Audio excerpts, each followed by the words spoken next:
Le dice Ocías, el jefe de Betulia: bendita seas tú de parte de Dios Altísimo, hija, por encima de todas las mujeres de la tierra. Y bendito sea Dios, que creó los cielos y la tierra, que te ha guiado para herir en la cabeza al príncipe de nuestros enemigos. Es una alabanza única, porque se alaba de un modo único a una mujer, ya que no le dice que seas muy bendita o que seas una de las mujeres benditas de la tierra, sino eres la más bendita de todas las mujeres que hay en la tierra. Con lo cual solo puede haber una mujer que sea la más bendita de todas. Y esa solo es la Virgen María, porque las mismas palabras, al fin y al cabo, les dice Isabel cuando va a visitarla: bendita tú entre las mujeres. Y también, fijaos que hay un paralelo, Ocías bendice a Judith y al Dios que ha traído la salvación por mano de Judith.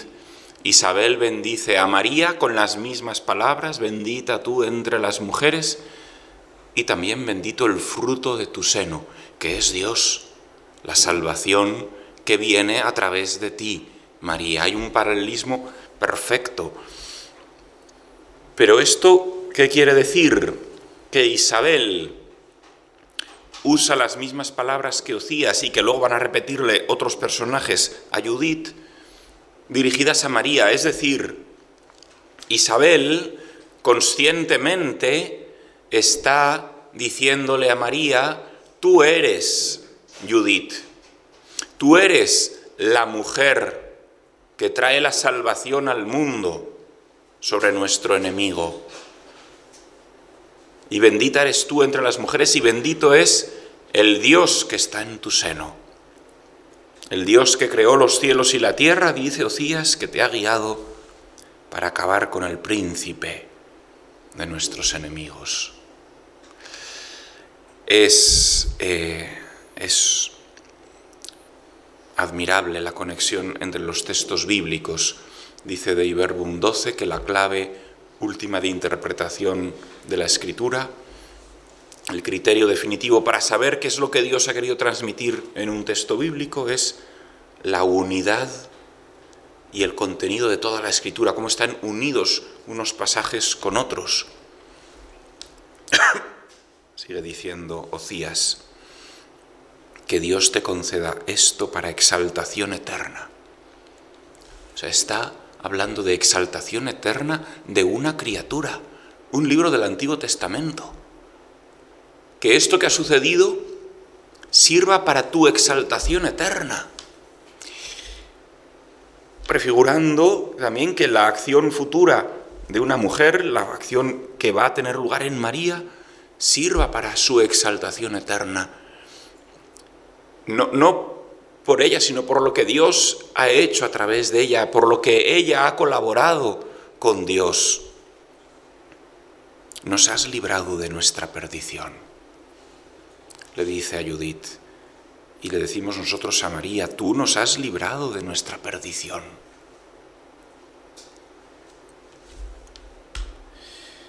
Y después de Ocías, ninguno entre el pueblo dice: oye, estás diciendo unas barbaridades teológicas de Judith que te has pasado, a ver si te vamos a condenar como hereje, Ocías. No, todos se unen a la alabanza. Es que poneros en el lugar de los israelitas, que están a punto de ser arrasados por el ejército más inmenso que se ha juntado sobre la faz de la tierra, y gracias a la acción de esta mujer se han visto liberados.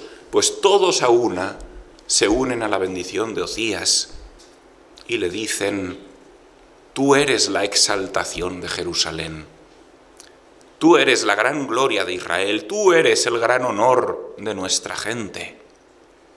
Como le decimos a María: tú eres el honor de nuestra raza, porque Eres la única que le ha salido bien a Dios del todo. La única que no nos ha dejado quedar como el betún a los humanos, pecando continuamente. No, mira, es que hay una que sí ha sido capaz de amar a Dios hasta el final. Como se prefiguraba en Job, que me alegra mucho de verle ahí dibujado en la capilla. No me había dado cuenta que ahí, para que cada vez que le veáis os acordéis de vuestra vocación de alabar a Dios y bendecirle. Tú eres el gran honor de nuestra gente. Tú hiciste todo esto por tu mano. Que más lo hizo sola. O sea, nadie, bueno, le ayudó un poco la criada que iba con ella llevándole la mochila y tal, pero ha sido ella sola la que ha acabado con el ejército enemigo. Todo esto por tu mano. Has otorgado grandes bienes a Israel y Dios se ha complacido en ellos. Bendita seas tú de parte del Señor Todopoderoso por siempre jamás. Todo el pueblo dice, bendita seas un rato. No, bendita seas, venga, hasta por las próximas 15 generaciones que te recuerden, pero luego ya nos olvidaremos de ti. No, por siempre jamás seas bendita. Y Judith responde como María ante las alabanzas de su prima Isabel con su Magnificat. Es decir, magnificando a Dios, no a sí misma diciendo, es verdad, soy la más chupi guay del universo. No, bendito Dios. Eso que aquí estoy recortando mucho los textos, ¿no? Pero dice, no, alabad a mi Dios con tambores. Él merece la alabanza.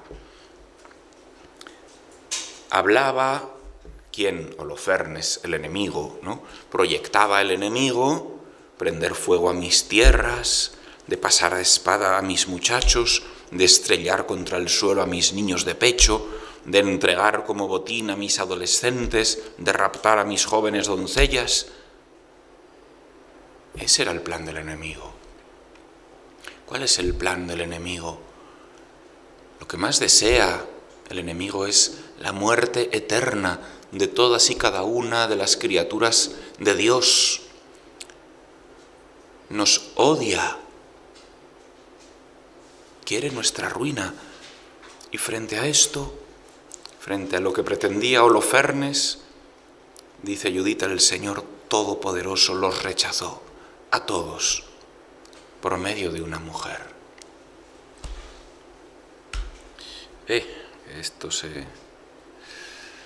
Y sigue diciendo la propia Judith, hablando de sí misma.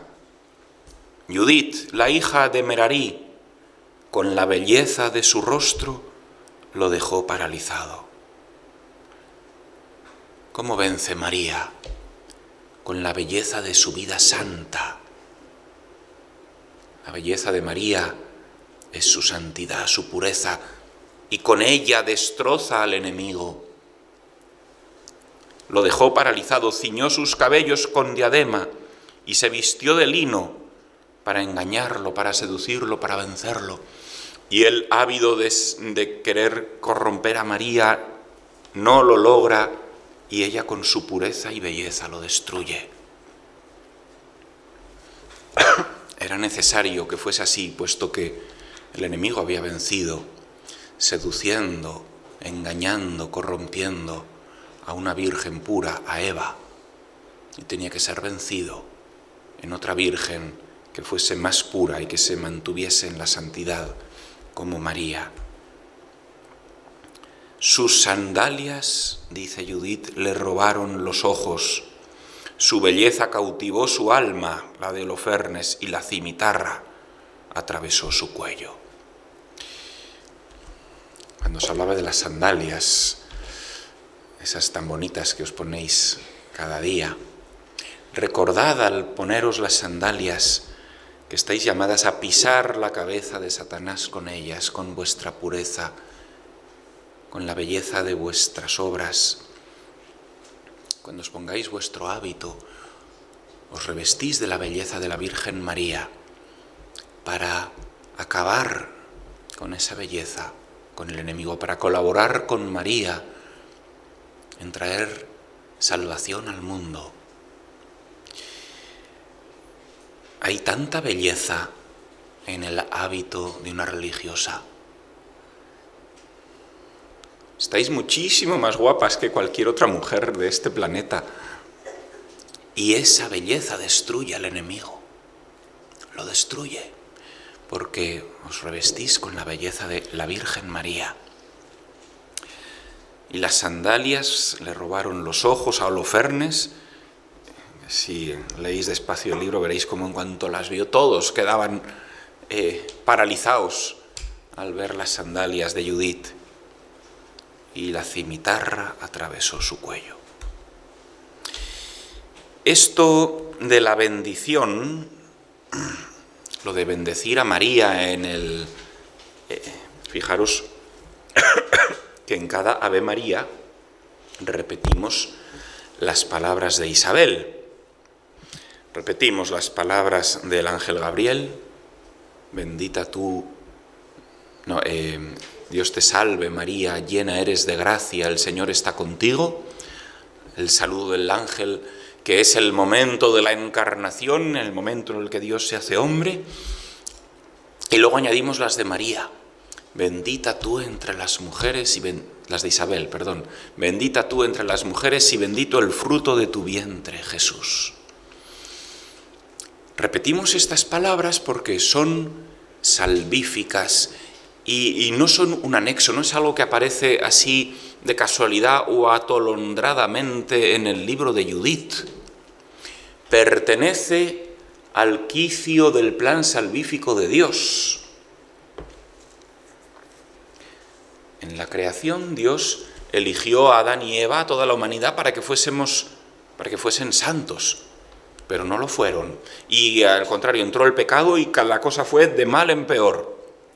Así hasta el capítulo 11 del Génesis, pecando más gravemente, atrayendo sobre sí el diluvio, pero ni aun así después de la purificación del diluvio los hombres volvieron a pecar más y más y más.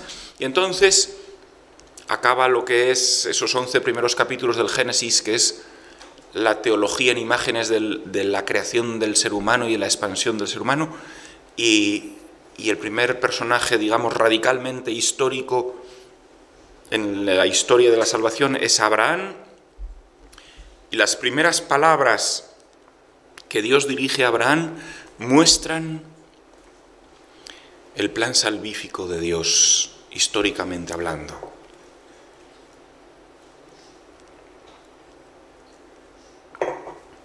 Primero que le dice, sal de tu tierra, es una voz, Dios no se presenta, no le dice, hola, soy la Trinidad, no, sal de tu tierra.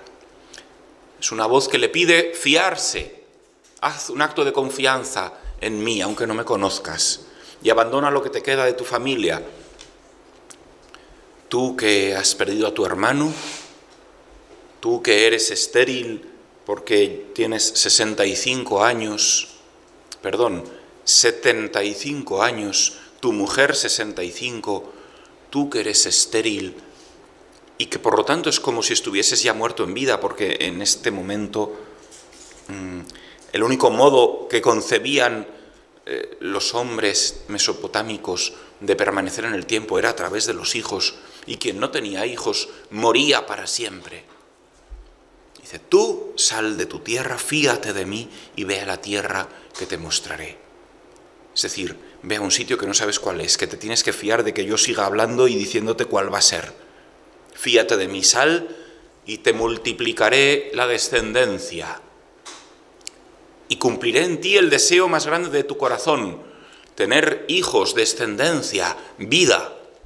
Y tener una tierra, porque tampoco la tienes, ya que eres nómada y saliste de tu tierra de Ur de Caldea hace un tiempo.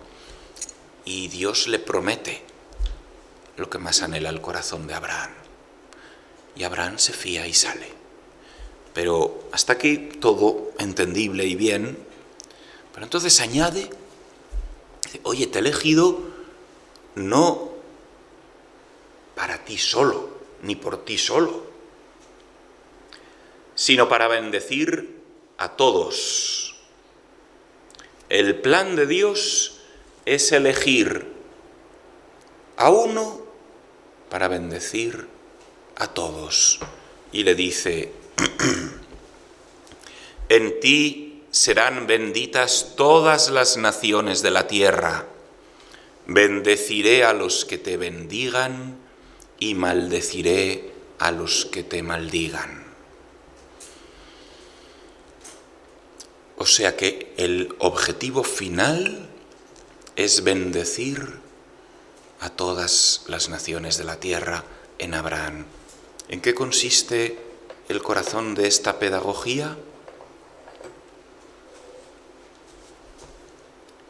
Elegir a uno para salvar a muchos. ¿Qué condición pone Dios? Para que las demás naciones reciban la bendición y la salvación. La condición es bendecir a Abraham. Bendeciré a los que te bendigan y maldeciré a los que te maldigan. Tengo un elegido. Imaginaos que somos aquí todos los habitantes de la tierra. Y Dios elige a Sor Elda. Sor Elda, por favor, le pido que se ponga de pie. Y Dios os dice, he elegido a Sor Elda para bendecirla abundantemente. Y quiero en ella bendeciros a todas. Solo os pido que vosotras la bendigáis. Sor Marie-Paul, ¿podría usted, por favor, bendecir a Sor Elda?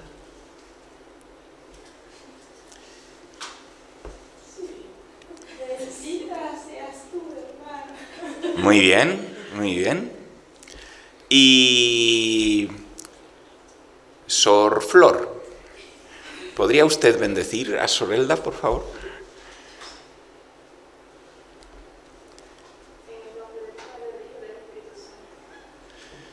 No, dile, bendita seas. Díselo. No, Sor Elda. Bendita seas, Sor Elda. Podemos bendecir a nuestros hermanos. Bendita seas. Y así todas, ¿no?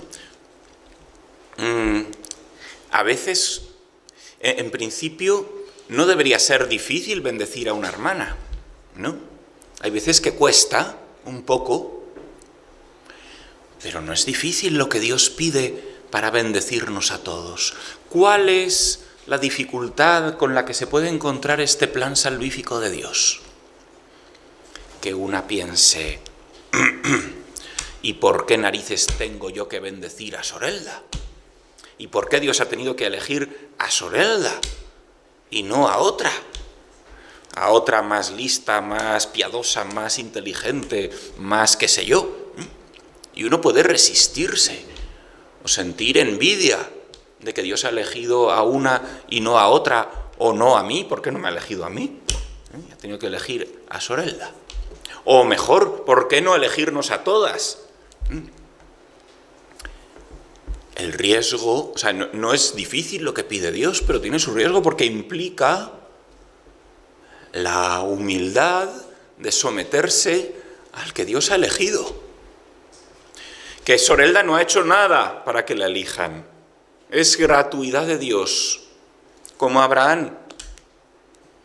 Eligió a Abraham como podía haber elegido a otro.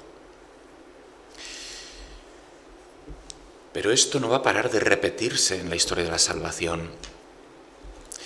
Si leéis el Génesis, veréis que todos los que bendicen a Abraham reciben la misma bendición. Lot decide irse con Abraham, se fía y Dios también le multiplica. Él puede sentarse, Sor Elda, muchas gracias.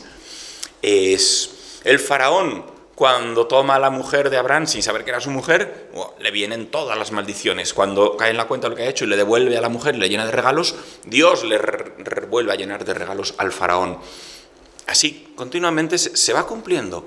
Pero es que luego tiene a Isaac, es solo uno, Isaac tiene dos, Jacob y Esaú, y de nuevo elige a uno de los dos, a Jacob. Y el que se une a Jacob es bendecido, y el que rechaza a Jacob es maldecido. Cuando Esaú se enfrenta con Jacob, lo pierde todo, pero luego se convierte, se reconcilian y Dios les bendice a todos, pero Dios se empeña en elegir a uno. Luego Jacob tiene a 12 y elige a uno para bendecirles a todos, a José, y gracias a José se salvan todos de la muerte de hambruna. Y luego elige a un pueblo, el que nace de Jacob, de Israel, y es el elegido, el pueblo de Dios, pero para bendecir a todas las naciones de la tierra. Y luego elegirá a un rey, Saúl, que perderá la gracia, entonces elegirá a otro, David, y quien va con David es bendecido, y quien se aparta no. Y así continuamente. La historia de la salvación es una historia de elección. Dios elige a uno para elegir a todos, y exige de los demás simplemente la humildad y docilidad de secundar la bendición de Dios, la elección de Dios. Qué bonito es que nos bendigamos unos a otros, porque todos hemos sido elegidos en Cristo. Y a su vez, hemos visto el peligro de esta pedagogía divina para los no elegidos, para los demás. Pero ¿cuál es el peligro en el elegido? ¿Cuál es el peligro en el alma de Sor Elda si es elegida por Dios? El peligro es pues, el que le pasó a Saúl, que fue elegido el primer rey de Israel, que se le suba a la cabeza y que diga Sor Elda, hombre, claro, ¿cómo no me iba a elegir el Señor si es que claro, con lo que yo valgo, con lo buena que soy, con la medicina, la reacción que Dios espera del elegido para que esto no suceda es la humildad. De los no elegidos exige fraternidad, comunión, lo contrario de la envidia. De elegidos exige humildad, lo contrario de la soberbia. Por eso tanto Judith como María reaccionan con humildad. Cuando recibe la alabanza de Isabel, es cuando María dice, no, proclama mi alma, no mi grandeza, la grandeza del Señor. En mí lo que hay es humillación, bajeza. Y así destruye la tentación del enemigo frente al plan de Dios. Entonces, ¿seguimos hoy nosotros bendiciendo a Abraham en nuestras oraciones? Sustancialmente no. En el Padre Nuestro no decimos, y bendito sea Abraham. No. Lo que decimos es en cada Ave María, y bendita tú entre las mujeres. ¿Por qué? Porque el objetivo no era bendecir a Abraham físicamente, sino descubrir la pedagogía que hay detrás de eso, porque Abraham es también él figura de la Virgen María, prefiguración de la Virgen María. Porque la salvación, dice, bendeciré a los que te bendigan, no a ti físicamente, Abraham, sino a aquella a la que tú prefiguras, a María. Y por eso rezamos en cada Ave María, bendita tú entre las mujeres, porque Dios bendecirá a los que bendigan a su elegida por antonomasia, haciendo recaer sobre ellos la misma bendición que ha hecho recaer sobre ella. La misma bendición que cae en Abraham, cae en los que le bendicen. La misma bendición salvífica de María recae entre nosotros y así se extiende por el mundo. Por eso es tan salvífico rezar el Ave María. Bien, con esta diapositiva concluimos la primera gran parte de la historia salvífica bíblica que nace de Génesis 3, del protoevangelio, de la gran promesa. Pero voy a concluir con el final de lo que ahí sucede, para que no os quedéis a medias con el pasaje de Génesis 3. Nos habíamos quedado con que en el mismo momento del pecado, Dios no maldice ni a Abraham, ni a Adán, ni a Eva, sino al enemigo, y promete una salvación definitiva. ¿Qué hace acto seguido?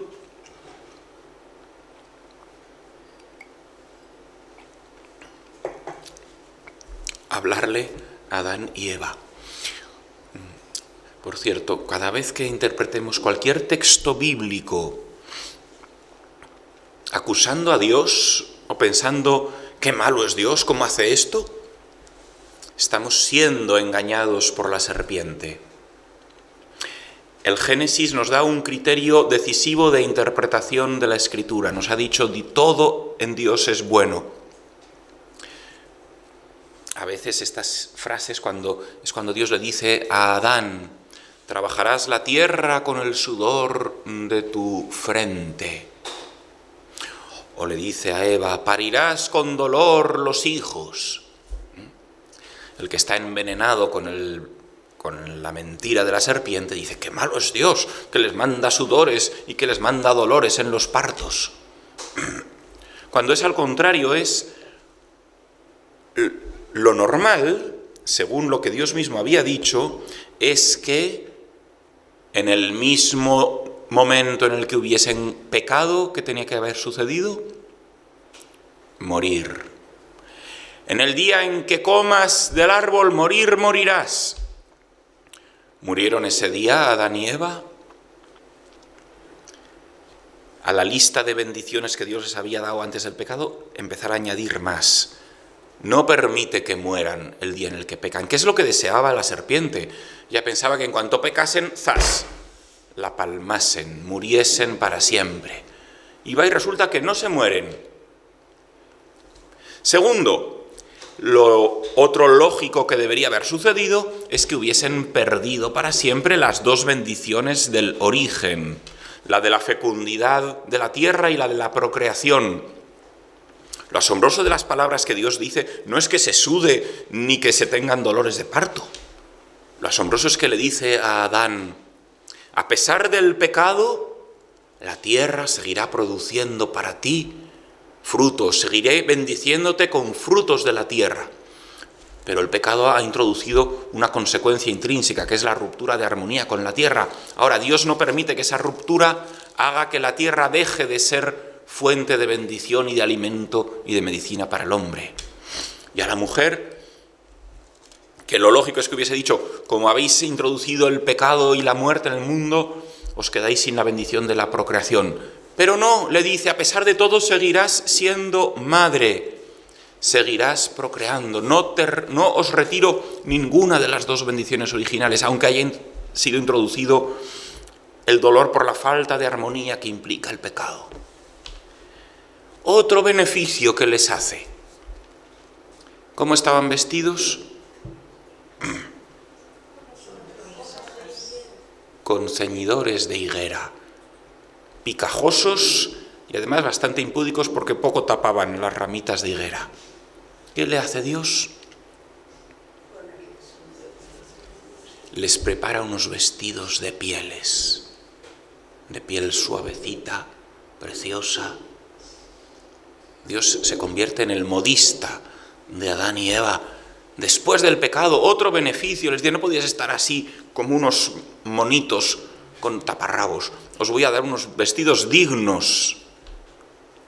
Otro beneficio. ¿Qué más beneficios? Les dice: el de la muerte no inmediata. Le dice: sí, volverás a la tierra porque eres polvo. Porque has dejado de estar por el pecado conectado conmigo y te has conectado por tu confianza al enemigo. Entonces volverás al polvo, morirás, pero no inmediatamente.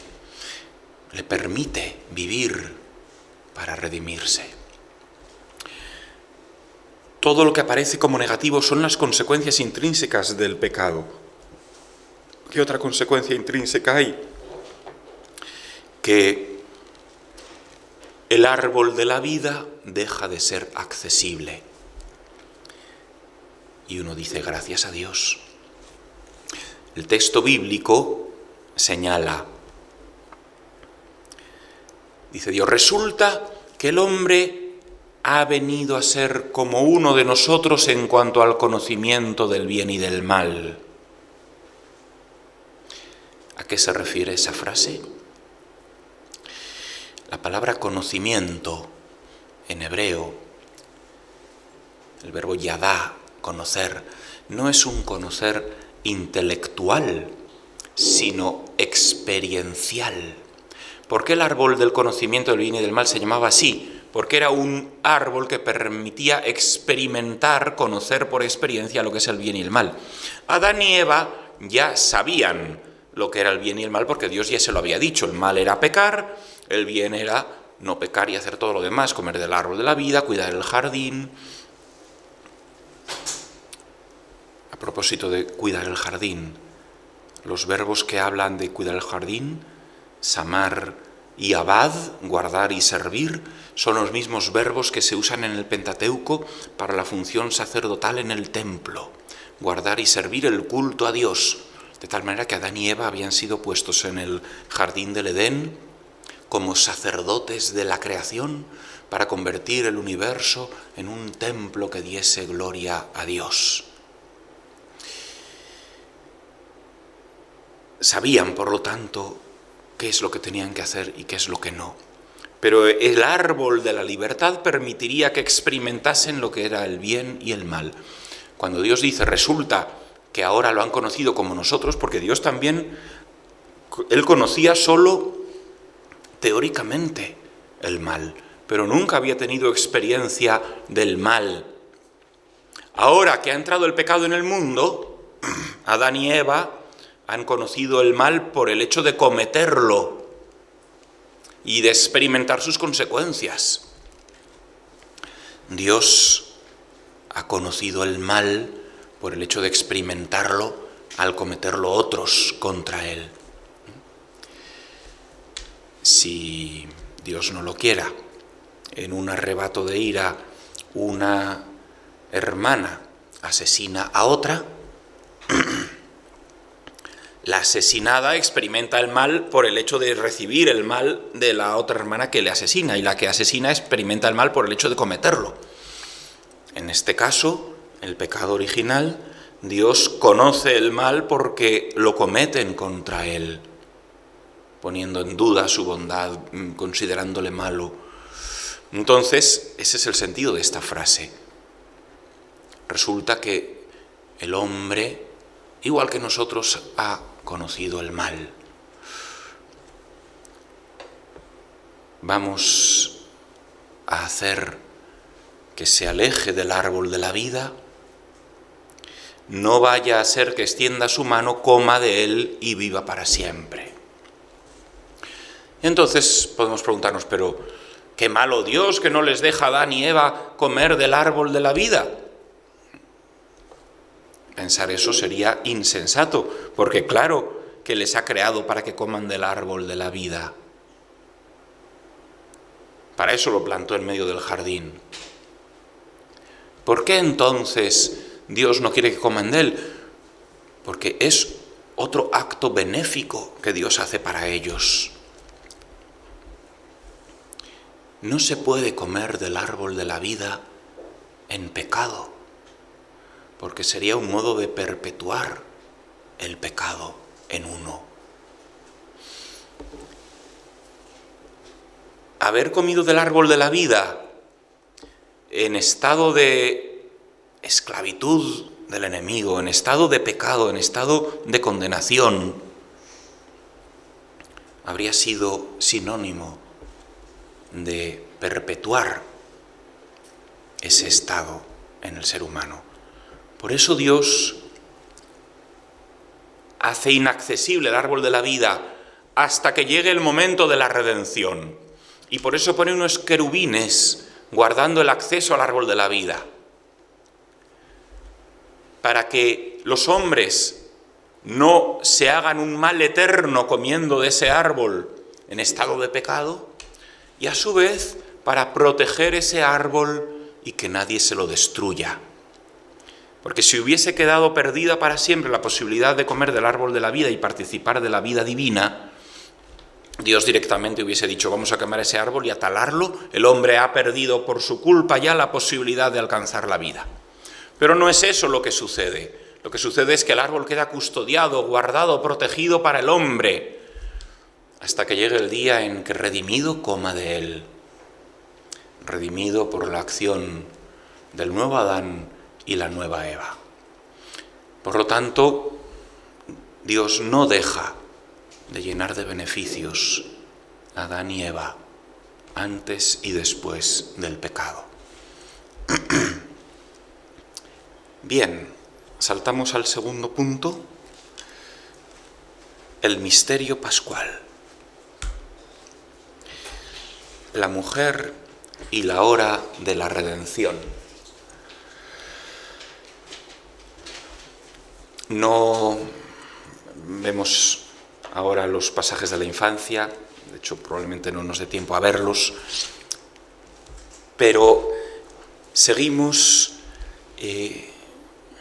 vamos al corazón de la redención y vamos al primer pasaje del Evangelio de Juan, donde aparece la hora de la redención y la mujer en las bodas de Caná.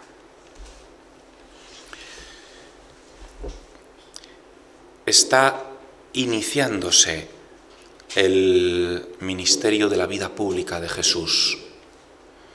Empieza a tener sus primeros discípulos, Juan, Andrés, Pedro, Santiago, y con algunos de ellos, no sabemos cuántos, pero como es al inicio, imaginamos que con poquitos, va a Caná, a una boda en la que estaba invitada su madre, y él, como hijo suyo, y que se lleva a algún discípulo. A los 3 días había una boda en Caná de Galilea, y la madre de Jesús estaba allí. Jesús y sus discípulos estaban también invitados a la boda. Faltó el vino y María interviene. Como sabéis, las bodas duraban unos 7 días de fiesta, y para que hubiese fiesta tenía que haber vino.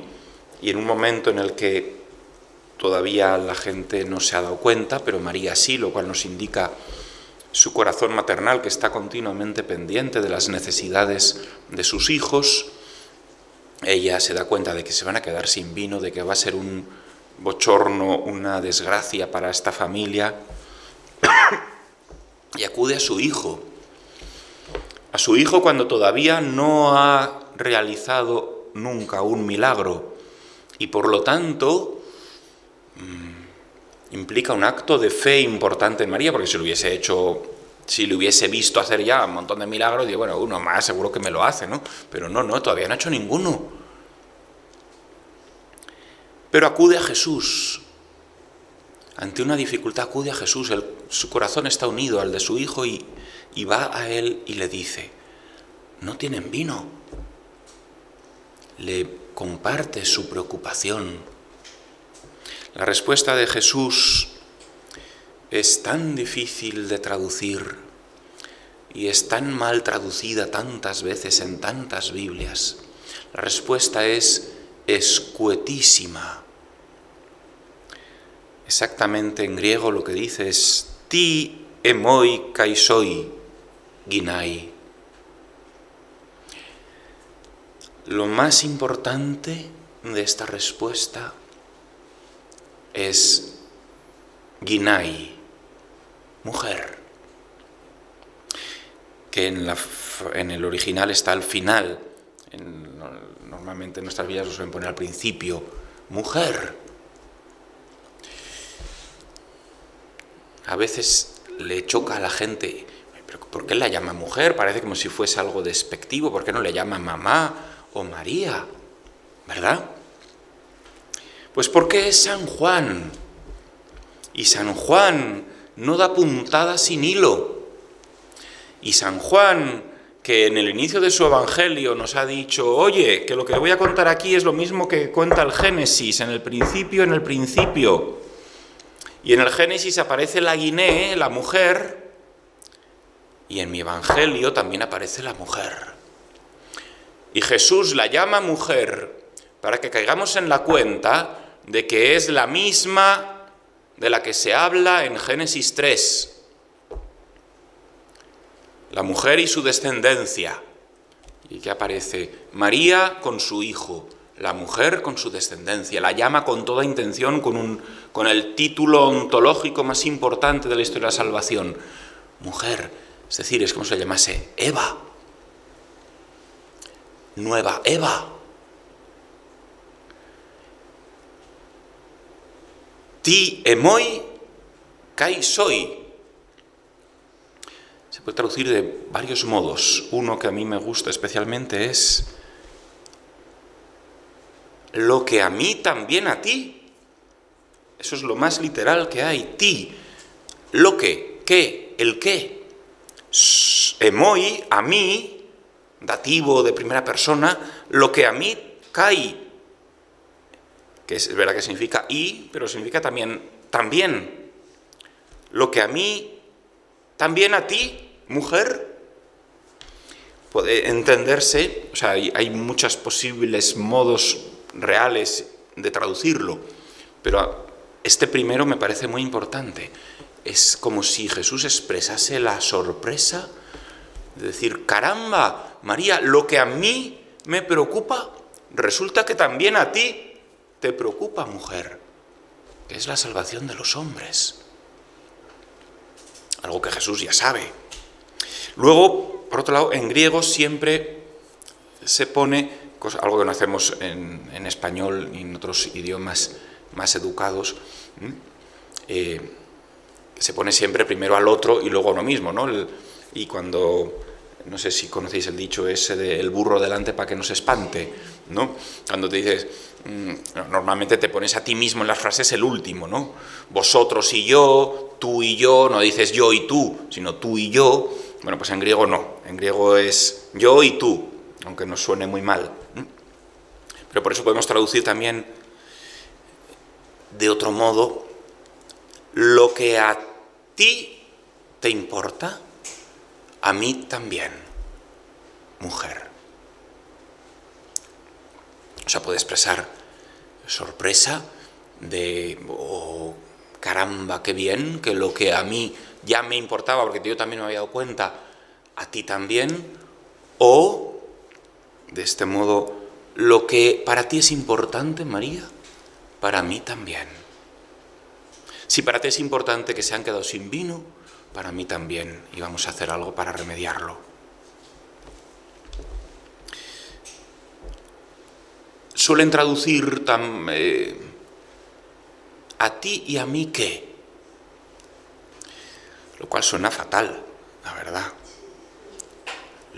A ti y a mí qué, como si fuese un desprecio. Yo no me imagino a Jesús lanzando un desprecio. Y además es que María en ningún caso interpretó la palabra como un rechazo o un desprecio. Lo que pasa es que lo escueto de la frase y la segunda parte de la frase, todavía no ha llegado mi hora, les lleva a muchos a decir eso. Por un lado, sin caer en la cuenta de que el kai significa también, además de i, sobre todo en hebreo, porque en hebreo la palabra que hay detrás de kai, o sea, es que es la misma, usan una palabra para todas las conjunciones, para y, para también, para sino, para pero, para sin embargo, es la misma palabra, que es la que equivale a kai en griego. Pero esa traducción que da la impresión de decir, a ti y a mí no nos va nada en esto. Bueno, suponiendo que fuese esa una posible interpretación, lo que vendría a decir el pasaje es como si fuese una prueba de fe para María, que a pesar de que aparentemente su hijo le da una negativa, pero ella conoce más a fondo el corazón de su hijo y le dice, no, yo sé que él lo va a hacer, y entonces avisa a los...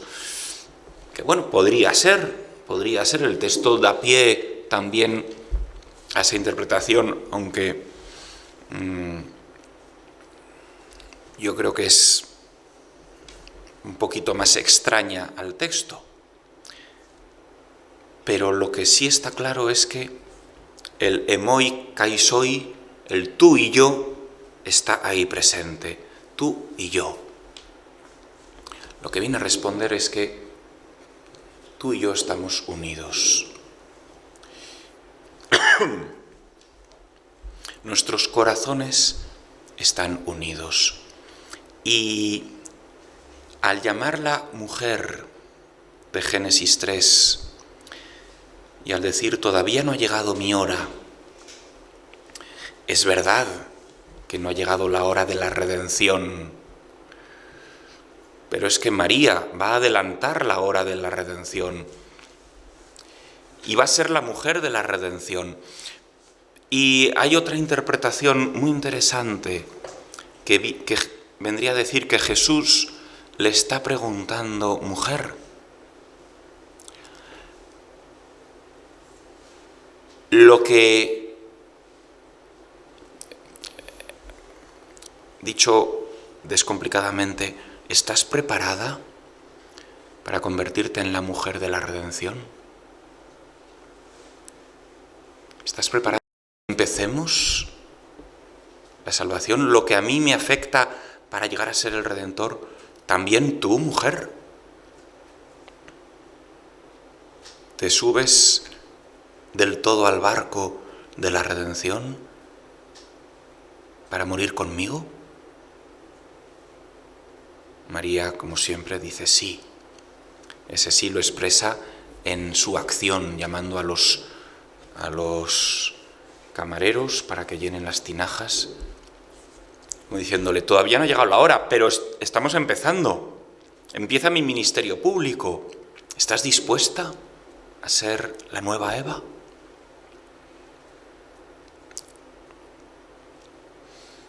Y no ha llegado la hora de la redención, pero está adelantada aquí. ¿Por qué? Porque el vino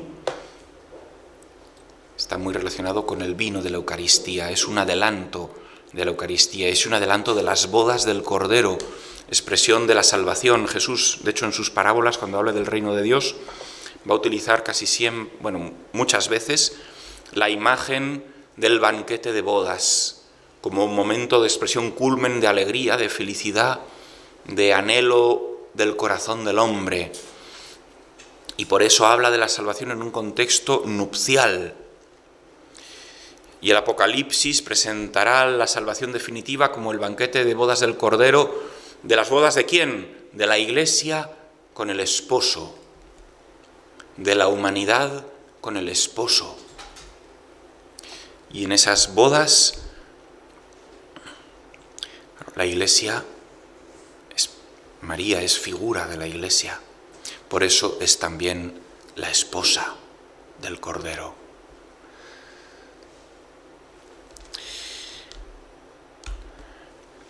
Su madre dice a los sirvientes: haced lo que Él os diga. Siempre nos dice lo mismo, siempre nos lleva a su Hijo, siempre nos invita a la docilidad a su Hijo, a hacernos siervas de su Hijo, siervas de Jesús.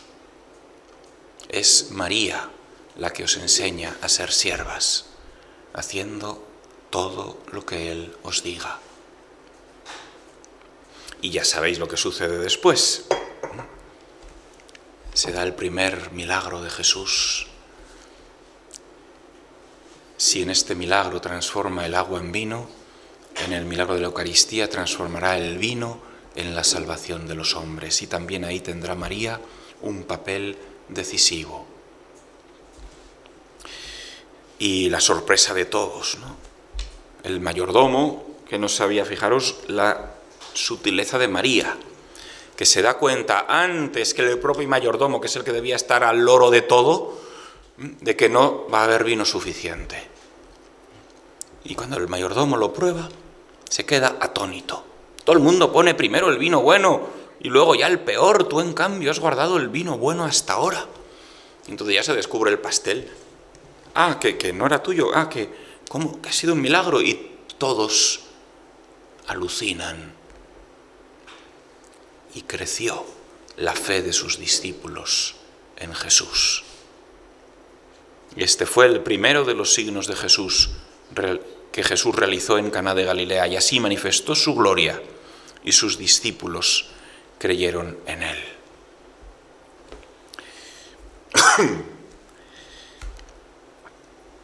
Saltamos dentro del Evangelio de Juan al capítulo 19, al pie de la cruz. Ahí es donde estaba María, al pie de la cruz. Esto nos lo indica solo San Juan. Los sinópticos Mateo, Marcos y Lucas no mencionan a nadie al pie de la cruz. ¿Por qué? Porque no lo vieron. Ni Mateo, ni Marcos, ni Lucas estuvieron al pie de la cruz. De los evangelistas, solo Juan estuvo al pie de la cruz y por eso sabía que estaba María. Pero los otros evangelios, Mateo 27, Marcos 15, Lucas 23, os lo he puesto en griego para que veáis que ese es el idioma del original, dice parato stauró, junto a la cruz, stauros, cruz.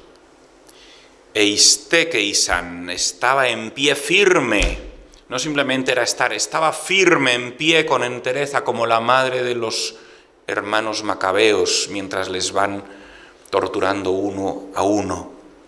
De pie con firmeza parato stauró junto a la cruz, tu Jesús, de Jesús, estaba en pie, gemeter autú, su madre.